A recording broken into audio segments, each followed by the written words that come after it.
Let's move on to Donald Trump. As you said, a very consequential appointment. Man, I was really sad to miss the Matt Gaetz dropout. I will say that was what a whiplash, that happened. Just woke up one day and I was like, wow, it's already over. That was it. That's all. Yeah, I was kind of surprised that they didn't fight more for it. I was too, especially. Yeah, I don't know. We could talk about it a bit. It probably had to do with the ethics thing and all of that. Whatever. Let's put this up there on the screen. Arguably the most consequential appointment and one that he's made since Gaetz in this regard. Donald Trump says, I am proud to announce that Kash Patel will serve as the next director of the Federal Bureau of Investigation.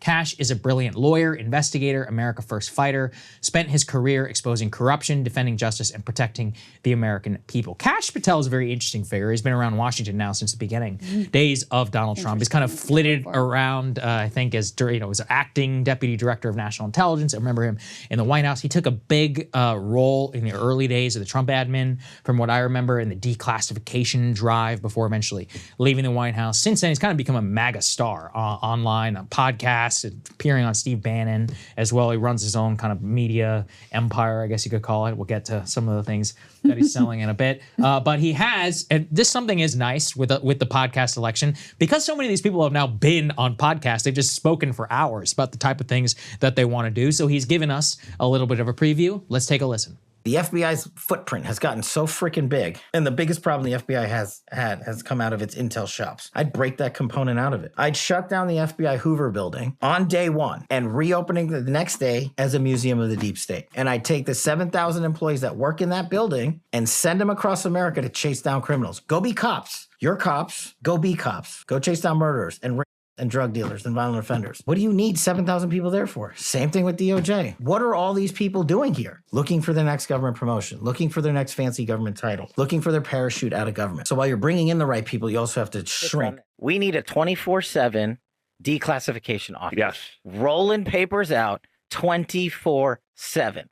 And not just like JFK and not just 9/11. You're talking to the guy that's read the whole 9/11 report and those 7 pages that people talk about. But I believe, as like the guy who's an intel guy who believes wholeheartedly in the classified system of information, I believe that it has been over-abused by these corrupt officials in government to hide the truth and enact more corrupt activities. We will follow the facts and the law and go to courts of law and correct these justices and lawyers who have been prosecuting these cases based on politics and actually issuing them as lawfare. We will go out and find the conspirators, not just in government, but in the media. Yes, we're going to come after the people in the media who lied about American citizens, who helped Joe Biden rig presidential elections. We're going to come after you. Whether it's criminally or civilly, we'll figure that out. So there you go. He's also been selling books. Let's put this on the screen. He's got a children's book currently out, The Plot Against the King, written by Kash Patel, which details the actions against Donald Trump. I mean, look, let's not sugarcoat it. Kash is a loyalist. That's pretty much what he is. Yeah. I think that's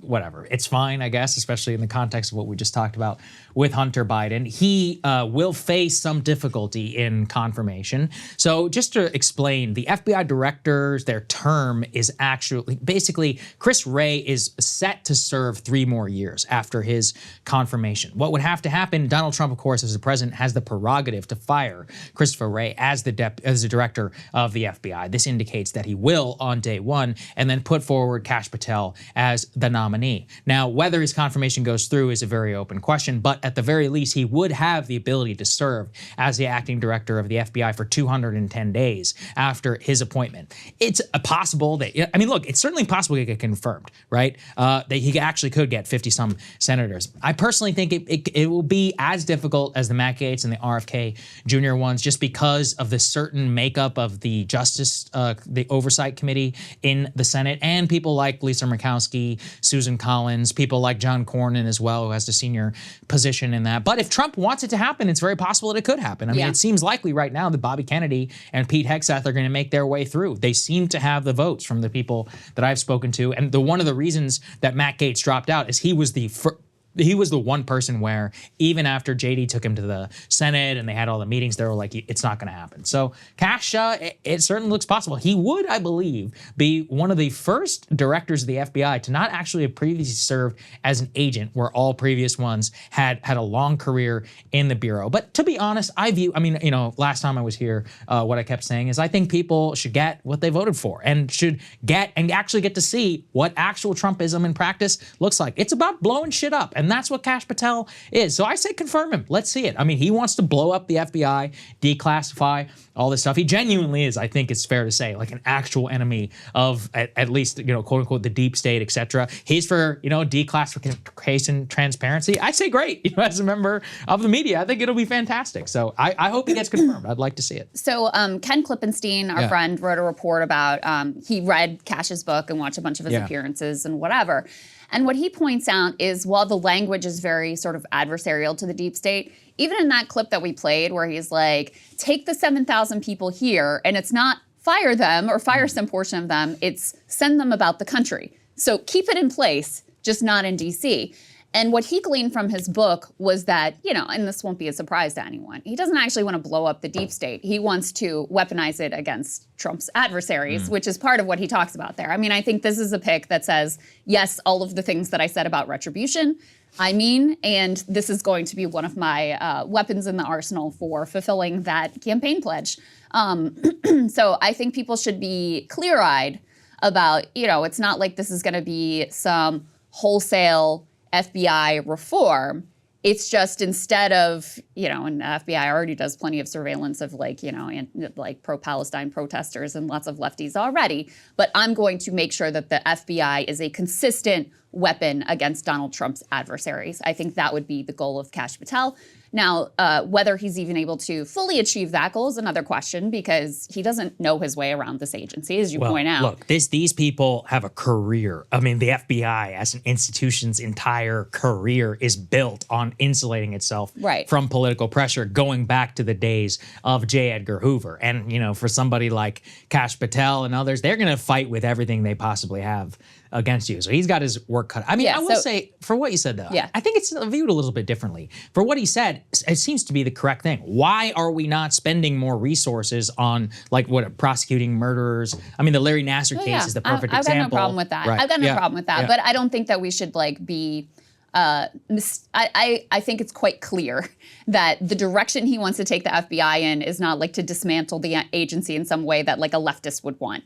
He wants to use it in an aggressive way, but against Trump's adversaries and leftists. And, I fully expect surveillance of social justice organizers or pro-Palestinian protesters or whatever to continue apace. So that's my point. Okay, fair enough. But I mean, Republicans won the election, so they get to govern the way that they want, right? I mean, it's not going to be a leftist fantasy. Anybody who has ideas is ridiculous. I just don't. There's a lot of misleading talk about how he's just against the deep state. I see. And that is not accurate. No, so I'm just trying to give an accurate interpretation of what his goals will be in that office. Is he going to be the person who's going to stop, surveilling Palestinian activists? No. Okay, of course not. Republicans won the election. They have the ability to govern. They're going to do what they said that they're going to do. I think the best case actually would be the decentralization of the agency. Also, by the way, this is a very intra-DMV beef, but the Biden administration illegally shafted Virginia out of FBI headquarters and sent it over to Maryland. So I hope that he reverses that and he can give it to the state of Virginia. This is a big economic development thing, which is it's an interesting DMV beef, but actually billions of dollars are at stake. The interesting thing too behind it is around what he was talking about with the Hoover Building and headquarters with the FBI. The question about why there are all these bureaucrats here, this has actually been a longstanding kind of question inside the agency. One of the things that he is correct about is that post 9/11 and post Patriot Act, the FBI, the counterintelligence, and their fusing with the CIA and other of the National Intelligence Bureau has effectively turned it from a law enforcement organization into an international surveillance organization on U.S. citizens. Now, even if you don't believe in, making sure that like you said, said, from dismantling the deep state or whatever, simply decentralizing and getting all those people out of Washington would itself be a major net benefit. Because, again, the centralization of power here in Washington has basically created all of these arms of the Bureau, which did not even exist since 2001 prior. The other thing that really annoys me are all of these MSNBC preening legal and they're like, you can't inject politics into the FBI. I'm like, does anyone want to know the history of the FBI? Shut up, all right? And first of all, they're the ones who made themselves quote unquote political in 2016 with Russiagate. So it's like you can't have it both ways. There are consequences to elections, especially one in which you had a president who's like basically allied completely against, this very quote unquote lawfare, etc., which is based upon him. Will it be quote unquote leftist principled? No, it won't. No, it's Donald Trump. He won the election. Right, but the Republicans posture like we want to depoliticize this agency. They don't want to depoliticize this agency. No, but you should. They want to politicize. Of course you could. Yeah. I mean, ideally, yes, you would. But it's never happened in American history. But the ideal would be that you're not spying on American citizens and infiltrating and doing like COINTELPRO type bullshit against American citizens. Okay, that would be the ideal. And Republicans posture like that's the direction that they would like to go and that they would like to make the agency neutral, that they would like to depoliticize it. And that is a lie. They want to politicize it on behalf of Donald Trump. That's the plan. Yeah, I think that's fair. Again, they won. He talked this way pretty openly about what he wanted, and people seem to be totally okay with it. Will there be backlash, etc.? We'll see. I mean, the real backlash, I think, will come from the actual agency. I would never underestimate these people. They're some of the most powerful people in America. They can, in terms of the leaking operation for what they can do and all of that against you, their knowledge of bureaucracy, the law, being able to sue, etc. Get ready, folks, because it actually is. If you even try to implement 10% of this, you will see one of the biggest freakouts in modern, Washington history. I think the other thing people are delusional about is the idea that we'll get some fulsome accounting of like Epstein, just given the fact that Trump himself has been like, I don't know about that. And multiple times when he gets of the declassification. I didn't know that, actually. And yes, and Trump was Epstein's best friend for a decade, so I wouldn't hold your breath on that one. Maybe some other declassification potentially. I could see, and that would be a positive. If it's on the UFO, look, JFK alone, I would be happy. UFO, I'm ecstatic. Epstein, it'd be great, but at this point, as you said, there's probably still too many people to actually get it out there. It'd be great if we could, though. Listen, again, the other fun thing with a 24/7 declassification or whatever is almost certain that they wouldn't actually be able to do it in their traditional way where they cover up everything. And so we may get some very inadvertent and good details about some things that were happening, which I would love to see. So the other thing, and this will help us transition to the next pieces that we can roll through, is Trump is kind of testing the limits of how effective basically media influencers can be in real positions of power. That's a good point. Because that's effectively what Kash Patel is. He's out there selling children's books and also these weird supplements that he claims falsely can reverse the impact of the COVID vaccine, Hawks merchandise, all this sort of stuff. And obviously, as you pointed out, going on all these various podcasts and being really a MAGA world influencer. Pete Hegseth, obviously Fox News personality, similar sort of MAGA influencer. RFK Jr., kind of a similar deal. Obviously, Matt Gaetz was kind of a similar deal, even though he was a member of Congress. So there are a number of these picks that, their primary credential is their notoriety or their influence within the MAGA sphere. And how that translates into actually being able to effectuate the changes that they are promising will also be interesting to watch. So I'm trying desperately to find what is in quote unquote Novo Covidium. Here, so I've got the supplement facts in front of. This is the supplement that he has there. It says chromium, magnesium, selenium, vitamin D, and zinc. Okay, it's not going to hurt you, so why not? Assuming that's actually what's in it, because none of these things are actually really regulated. Is regulated by the FDA. Then we got to get Bobby on that, right? We got to get Bobby Kennedy on that. All right, let's put the next one up there on the screen. This is wild. There's just no getting around this one. This is absolutely insane. So a New York Times has obtained an email showing Pete Hegseth's own mother sent him a scathing email in 2018 calling him, quote, an abuser of women. There's no getting around. This is one of the most insane things I have I've ever read. If my mom ever said this to me, I don't even know. I know. There's no coming back from it. As a mother, I cannot imagine writing this to It says, one of you're my an children. abuser of women. That is the ugly truth. I have no respect for any man that belittles, lies, cheats, sleeps around, and uses women for his own power and ego. You are this man and have been for years. As your mother, it pains me and embarrasses me to say that, but it is the sad, sad truth. Continues on for a while. The mom says she immediately regretted it, and then she no longer stands by it. So, okay, I mean, that's what it is. But you don't send this out of nowhere. I wonder how they got this email. My theory is she probably CC'd the ex-wife who Hegseth deleted, and I guess the ex-wife then, is leaking this, I guess fairly in terms of retribution against Pete Hegseth. He's what did Bobby say to me? Bobby Kennedy? He said, I have a lot of skeletons in my closet.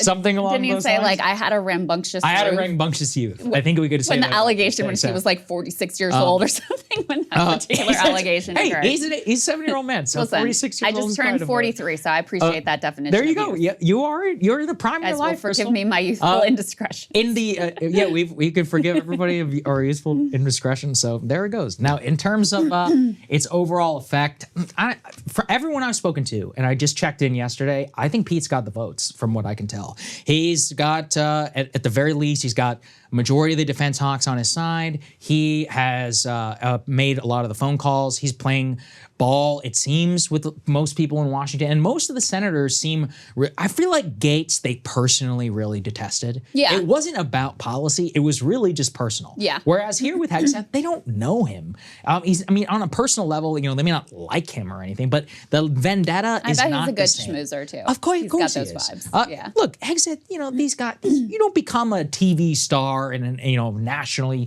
famous MAGA icon from nothing. You got to be at least somewhat good at this. So I think he's probably got it going. I also think what he really has on his side right now is, this gets to the Kash thing, there is something really interesting about the fact that these people, just even the Sean Ryan show, how many of these nominees for immense power have appeared on the Sean Ryan show in the last, 12 months? That's kind of astonishing if you think about it. They have laid out very clearly their view. They actually have genuine Democratic constituencies, which is really interesting to me because it's very rare to have people who are FBI director or even Secretary of Defense.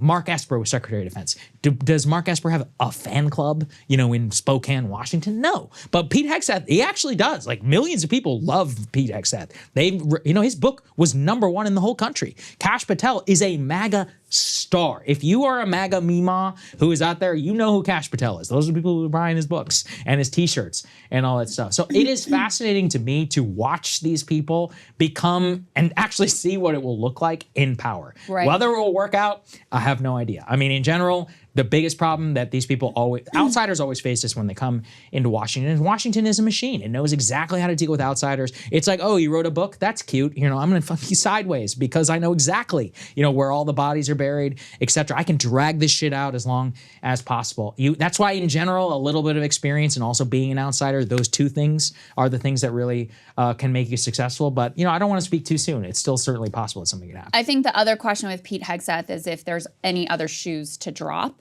Yeah, that's true. Obviously, these allegations emerged against him, claiming that he raped a woman at this Republican conference, and then it further emerged that he had paid her off. Something reportedly the Trump people were pissed off at him. Not that the allegations existed, but that he wasn't upfront with him about all of that, and especially the payoff details, which obviously no admission of guilt, but it doesn't look that great. Then, I don't think the mom email is probably going to be a game changer, but also doesn't look great or speak to your character if your mother is writing things like this about you. So I think that's one of the questions is if there's potentially another shoe to drop with Pete Hegseth in terms of his confirmation. Another one that is interesting, which speaks to some of the potential policy direction of the Trump administration, which really does have a lot of contradictions within it at this point. You can put this up on the screen. We've got the Ag Secretary nominee. And this is a bit of a rebuke to RFK Jr. Effectively, The person that Trump has picked here, Brooke Rollins, she's considered to be more sort of like corporate friendly. I'll let Saagar speak to the specifics of her. But RFK Jr., they write in this piece, had spent weeks lobbying Donald Trump to nominate an ag secretary who'd be his ally in a war with the sugar, soybean, corn, and other farm commodity interests he argues are poisoning Americans. He meticulously vetted and put forward his own list of candidates, but Trump went in a different direction, making a wild card pick, a former White House aide with little formal experience in ag policy, no record on public health concerns driving Kennedy's agenda. That choice would be Brooke Rollins, who co-founded the Trump-aligned think tank America First Policy Institute. So, you know, she's seen as being much more likely to be attuned to the concerns of industry. And this is very significant because if you actually want to, I mean, first of all, if you actually want to pull the subsidies from like the corn lobby, good luck. Incredibly powerful interest here in Washington and, you know, very important in a lot of farm states, including places like Iowa. And it's the reason, the fact that we subsidize corn so much is part of the reason why you have, you know, high fructose corn syrup in all of our foods, et cetera, why if you go in the grocery store, the center aisles are just basically like recombinations of corn. So having someone in this slot who is not aligned with what RFK Jr. wants to see is a quite significant development in terms of his goals with Maha. Look, as I have been trying to tell people, it's a coalition. And if you think that RFK Jr., I think he's responsible for Trump becoming president. I will say that. So he's got a lot of power and he got himself HHS. That's a big deal. But let's be honest, it's a big tent, right? And Brooke Rollins is the former Rick Perry staffer. She created America First policy. People will remember I was talking about her before the election because I said she was a potential in the running for chief of staff. She's a very powerful woman here in D.C. She's played her cards perfectly in terms of getting a lot of corporate money, Larry Kudlow and all these other people behind her organization. And she was going to get something. In fact, I'm surprised that she got something as a quote unquote low as agriculture. But as you said, agriculture, especially for what RFK wants to do, is very, very important from the USDA. But the other thing that many people don't understand is that the SNAP program, otherwise known as food stamps, is under the purview of the Farm Bill. It's actually attached to the Farm Bill. Right. A major Maha priority is to not allow SNAP EBT dollars to be applied to junk food, things like Coca-Cola, cereal, etc. This is something I've seen, you know, Callie Means and others in the Maha movement talk about. I actually think it's totally reasonable. But the point is that you will need the cooperation of the agricultural secretary in negotiating the Farm Bill if you want some policy like that to happen. Now, you know, that will have, I mean, one of the most titanic lobbying campaigns in American history. If that actually ever, you guys did a segment about this, I think, about how all of these food companies are just about to pump billions into propaganda for, here's why it's very important to be able to use food stamps to buy 7-Eleven pizza and, you know, and Coca-Cola or something like that. That is going to be insane, especially, and, you know, look, there's also going to be an organic pushback. I mean, remember, you know, Mike Bloomberg tried some of this stuff and people didn't like it. There's a very libertarian streak, especially if you drink a lot of Coke and, you know, one day you can and you can use your food stamps to buy it and one day it gets taken away, it might make people angry. It'd be interesting to see. And on top of the all of the dollars that will be spent on the lobbying campaign, this is very, very consequential. Yeah. In fact, I think, to be honest with you, if what you care is the, you know, food supply, I think you have a lot more power as ag secretary than you do as HHS secretary because so much of the food dollars and the farm policy, I mean, that all runs through ag secretary. So it definitely curtails what the Maha goals are going to be, what they're going to be able to accomplish. It'll just, look, it will be as I thought it would be. There will be this is not coherence. If anybody's looking for that, you are further with the wrong people. This will be the same as it was last time. There are internal constituencies. Now, don't get me wrong. They have a lot more power this time. Let's be honest. You know, you have a lot more power if you're, you have a chance at getting, you know, some of what you want, but this is government. And especially in a Republican Party, the way that it's currently constituted, where big corporations Republicans and RFK Jr. have to subsist in the same administration with the same lobbying powers under the same umbrella. It will be Washington at its finest in terms of what can actually happen and what can't. And this is an indication that this is reality. People who have immense influence, billionaire backers and others, they're not going to go silently into the good night. They know how to work the system. And so that's what will happen again. Let's go to the next part. This is equally hilarious in the context of the pardon discussion. Yes. Trump has now appointed Charles Kushner, Jared's father, will be the U.S. ambassador to France. The good news for us is that the U.S. ambassador to France is a meaningless position. It's basically you get to be a playboy and you get to hang out and throw great parties abroad. They're usually reserved for billionaire donors, so in a certain sense, it is a change from the status quo. Charles Kushner. Nepotism instead of... It's nepotism instead of billionaire corruption. Oligarchy, so, you know, it's a nice little throwback. Well, and I said this in the last segment, but just to remind, Charles Kushner was the recipient of a Trump pardon in the first term. What did he do, you ask? Well, first of all, tax fraud. Second of all, he set up his own brother-in-law who was participating in the tax investigation with a prostitute, recorded that interaction, sent it to his sister to use as like blackmail and to intimidate them out of cooperating with the feds. That's what he was found guilty of and was pardoned for, and now he is ambassador to France. So yeah, there you go. All right. And we got Chris one more. Christie say? He said he's like one of the most venal characters Yeah, Chris he's ever Christie prosecuted. went after him. He's the one who prosecuted him, and that's why Jared Kushner always had a vendetta against Chris Christie. When we go back to like 2016, after Trump wins and Chris Christie's supposed to be involved in the transition, Kushner ices him out. Anyway, that's who Charles Kushner is. And then we have a little more nepotism for you. We put this one up on the screen. So this is Tiffany Trump's father-in-law. So the father of Tiffany Trump's husband is Mossad Boulos, is going to serve as senior advisor to the president on Arab and Middle Eastern affairs. He's an accomplished lawyer, highly respected leader, blah, blah, blah.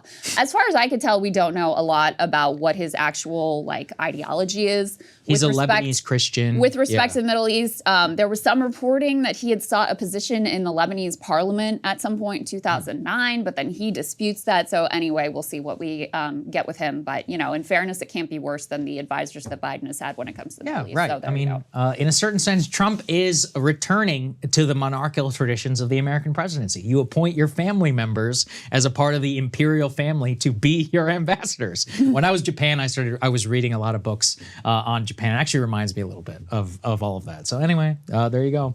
It's things certainly are the same here in Washington, aren't they? Hey, if you like that video, hit the like button or leave a comment below. It really helps get the show to more people. And if you'd like to get the full show ad-free and in your inbox every morning, you can sign up at breakingpoints.com. That's right. Get the full show, help support the future of independent media at breakingpoints.com.